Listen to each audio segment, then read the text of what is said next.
বইরস চ্যানেলে আমরা আজকে শুরু করছি হুমায়ূন আহমেদ মিসির আলী সিরিজের উপন্যাস আমি মিসির আলী। আজ ১২তম পর্ব। ৩টা কুকুর বাড়ি পাহারা দিচ্ছে। আপনার ধারণা হয়েছে আপনি বন্দী হয়ে গেছেন। যেই মুহূর্তে মানুষ নিজেকে বন্দী ভাবে সেই মুহূর্তে থেকে তার চিন্তার ধারা বদলে যায়। আমি যখন মুক্ত মানুষ ছিলাম তখন এককভাবে চিন্তা করতাম।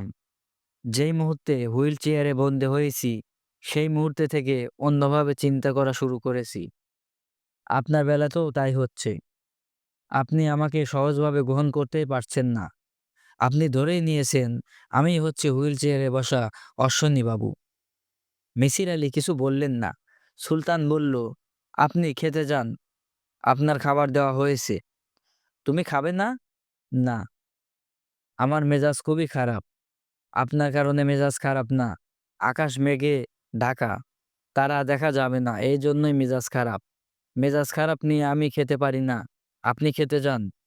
আমি অশ্বনীবাবুর ডায়েরিটা খুঁজে বের করি।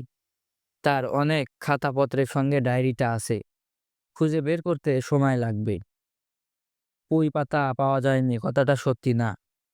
পাতা পাওয়া গেছে, তাই সেই পাতায় কই মাছের পাতুরি রান্না হয়েছে। লিলি মিসির আলির পাতে মাছ তুলে দিয়ে হাসতে হাসতে বলল, দেখলেন কেমন বোকা বানালাম? আয়োজন প্রচুর। মাছ আছে ৩ রকমের, চিংড়ি মাছ, মলা মাছ আর কই মাছ। নানান ধরনের ভর্তা ভাজি। কুচকুচে কালো রঙের একটা ভর্তা দেখা গেল, আর একটা বর্ণ গাঢ় লাল। পাশাপাশি দুটো বাটিতে লাল এবং কালো ভর্তা রাখা হয়েছে, যার থেকে ধারণা করা যায় যে শুধু রান্নাই নয়, খাবার সাজানোর একটা ব্যাপারও মেয়েটার মধ্যে আছে। লিলি বলল, চাচাজি এই দেখুন, কালো রঙের এই বস্তু হলো কালো জিরা ভর্তা। কই মাছের পাতুরি আপনার পাতে তুলে দিয়েছি বলেই এটা দিয়ে খাওয়া শুরু করবেন না। কালো জিরা দিয়ে কয়েক নলা ভাত খেলে মুখে রুচি চলে আসবে। তখন যাই খাবেন তাই ভালো লাগবে। মিসির আলী বললেন, আমার রুচির কোনো সমস্যা নেই। তারপরও তুমি যেভাবে খেতে বলবে আমি সেভাবেই খাবো। লাল রঙের বস্তুটা কি? মরিচ ভর্তা, শুকনো মরিচের ভর্তা। আমি কাল থেকে খেতে পারি না। এই মরিচ ভর্তার বিশেষত্ব হচ্ছে ঝাল নেই বললেই হয়। বিশেষ প্রক্রিয়ায় শুকনো মরিচ থেকে ঝাল দূর করা হয়েছে। বিশেষ প্রক্রিয়াটি শুনতে চান? শুনে আমার কোনো লাভ নেই, তবুও বলবো। শুকনো মরিচ লেবু পানিতে ডুবিয়ে রাখলে মরিচের ঝাল চলে যায়। ভিনেগারে ডুবিয়ে আমি ঝাল রাখলেও হয়। আমি ঝাল দূর করেছি লেবু পানিতে ডুবিয়ে। বিচিত্র ধরনের রান্না-বান্না তুমি কি কারো কাছ থেকে শিখেছি? না, নিজে মাথা খাটিয়ে বের করছো। বেশিরভাগ রান্নাই আমি আমার নানির কাছ থেকে শিখেছি।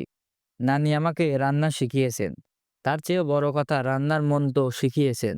আমি প্রায় ২০টার মতো রান্নার মন্ত্র জানি। মিসির আলী বিস্মিত হয়ে বললেন, রান্নার কি মন্ত্র আছে নাকি? লিলি সহজ ভঙ্গিতে বলল, জি মন্ত্র আছে। এই মন্ত্র কাউকে শেখানো নিষেধ। মন্ত্র শেখালে তার পাওয়ার চলে যায়। কিন্তু আপনি চাইলে আপনাকে শেখাবো।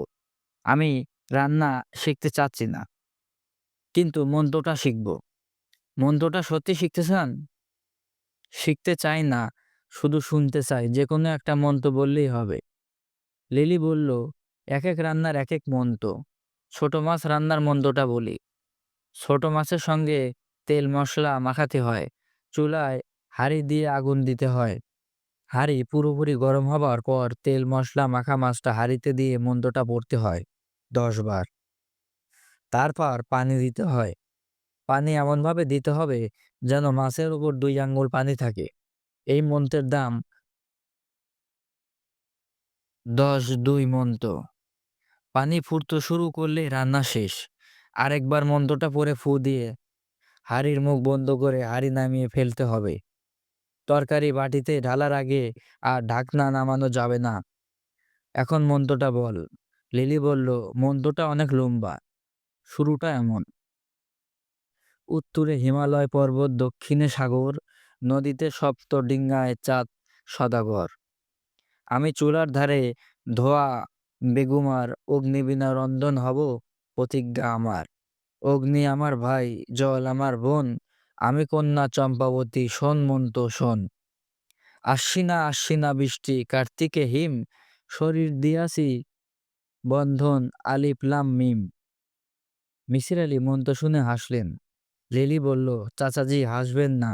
এই মন্ত্র পড়ে একবার ছোট মাছ রান্না করে দেখুন। 10 বার মন্ত্র পড়ার পর 2 আঙ্গুল পানি, আর কিছু লাগবে না। মিসির আলি বললেন, লিলি, আমার ধারণা মন্ত্রটা হলো টাইমিং। সেই সময় তো গ্রামগঞ্জে ঘড়ি ছিল না। রান্নার মতো তুচ্ছ বিষয়ে ঘড়ির ব্যবহারে প্রশ্নই আসে না। আমার ধারণা তখন মন্ত্র পড়ে সময়ের হিসাব রাখা হতো। তুমি যে মন্ত্রটা বললে, এই মন্ত্র 10 বার বলতে যত সময় লাগে ততটা সময় তেল মশলা মাঝখানে মাখানো মাছ গরম চুলায় রাখলেই হবে। তুমি এক কাজ করো, ঘড়ি দেখে 10 বার মন্ত্র পড়তে কত সময় লাগে সেটা বের করো। তারপর মন্ত্র ছাড়া সময় দেখে রান্না করো, দেখবে রান্না ঠিক হয়েছে। লিলি বলল, আপনার আসলেই অনেক বুদ্ধি। মন্ত্র যে কিছুই না, সময়ের হিসাব, এটা আমি টের পেয়েছি। কিন্তু আমার অনেক সময় লেগেছে। আপনি সঙ্গে সঙ্গেই ধরে ফেলেছেন। আপনি কি যে কোনো সমস্যার সমাধান সঙ্গে সঙ্গেই করে ফেলেন? এই ক্ষমতা কি আপনার আছে? মিসির আলি কিছু বললেন না। তিনি লক্ষ্য করলেন লিলি তীক্ষ্ণ চোখে তাকে দেখছে। সে কিছু বলার চেষ্টা করছে। প্রশ্নের ভেতরে লুকানো প্রশ্ন থাকে। মেয়েটির এই প্রশ্নের ভেতরে লুকানো কোনো প্রশ্ন আছে কি? লিলি বলল, মিষ্টি জাতীয় কিছু রান্না করিনি। আপনি কি মধু খাবেন? মধু এনে দেব? ওই দিন খলসা ফুলের মধু খেয়েছেন, আজকে কেওড়া ফুলের মধু খান। না। লিলি হঠাৎ গম্ভীর হয়ে বলল, আপনি কি আমাকে কিছু জিজ্ঞেস করতে চান? জিজ্ঞেস করতে চাইলে করতে পারেন। মিসির আলি সুলতান চিঠিতে একটা মেয়ের কথা বলেছিল। ওই মেয়েটা সত্যি আছে? সালমা নাম, 15-16 বছর বয়স, অতন্দ্রিয় ক্ষমতা সম্পন্ন মেয়ে। লিলি সহজ গলায় বলল, থাকবে না কেন, আছে। দূরবীনওয়ালাকে বললে সে আপনাকে দেখাবে। মিসির আলি বললেন, মেয়েটা থাকে কোথায়? লিলি বলল, মেয়েটা কোথায় থাকে তা দিয়ে কি করবেন? মেয়েটার সত্যি কোনো ক্ষমতা আছে কিনা এটা জানা জরুরি, তাই না? মেয়েটার সত্যি কি ক্ষমতা আছে? মেয়েটা শুধু যে ক্ষমতা আছে তা না, ভয়াবহ ক্ষমতা আছে। তুমি নিজেই দেখছো। জি। আপনি তাকে দেখে অবাক হবেন। প্রথমে আপনার বিশ্বাস হবে না, ভাববেন ঠাট্টা করা হচ্ছে। মিসির আলি বললেন, তুমি কি সেই মেয়ে? লিলি হা সূচক মাথা নেড়ে খিলখিল করে হেসে বলে ফেলল। এ প্রায় সঙ্গে সঙ্গেই হাসি থামিয়ে গম্ভীর হয়ে বলল, চাচাজি শুনুন, আপনাকে মধু খেতেই হবে। ইচ্ছে না করলেও খেতে হবে। দূরবীনওয়ালা যদি শোনে আপনাকে মধু দেওয়া হয়নি, তাহলে রাগ করবে। আমাকে বলা হয়েছে আজ যেন কেওড়া ফুলের মধু দেওয়া হয়। মধু না খেলে সুলতান রাগ করবে। রাগের চেয়েও যেটা করবে তা হলো মেজাজ খারাপ। মিসির আলি বললেন, নিয়ে এসো তোমার মধু। লিলি বলল, সুন্দরবনের বানররা মধু কিভাবে খায় এই গল্প কি আপনি জানেন? না, জানি না। আপনি আঙুলে মধু মাখিয়ে খেতে শুরু করুন, আমি গল্পটা করি। ছোট বাচ্চাদের যেমন গল্প বলে খাবার খাওয়াতে হয়, আপনাকেও সেরকম গল্প বলে মধু খাওয়াতে হবে। ঠিক আছে, শুরু করো তোমার গল্প।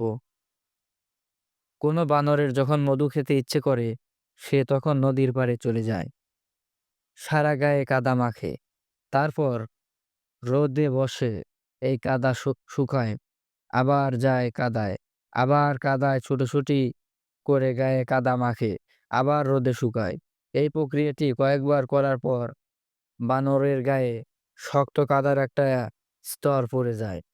যখন সে মহা আনন্দে চাক ভেঙে মধু খেতে যায়, মৌমাছিরা কাদার স্তরের জন্য তার গায়ে হুল ফোটাতে পারে না। বুলেট প্রুফ জ্যাকেটের মতো মৌমাছি, ধ্রুব কর্দম জামা। চাচাজি, ঘটনাটা কি আপনার কাছে ইন্টারেস্টিং লাগছে? হ্যাঁ, ইন্টারেস্টিং তো বটেই। সুন্দরবনের মধু নিয়ে আমি এর চেয়েও একগুণ ইন্টারেস্টিং একটা গল্প জানি। সেটা আজ বলবো না, অন্য একদিন বলবো। সন্ধ্যা থেকেই বৃষ্টি শুরু হয়েছে।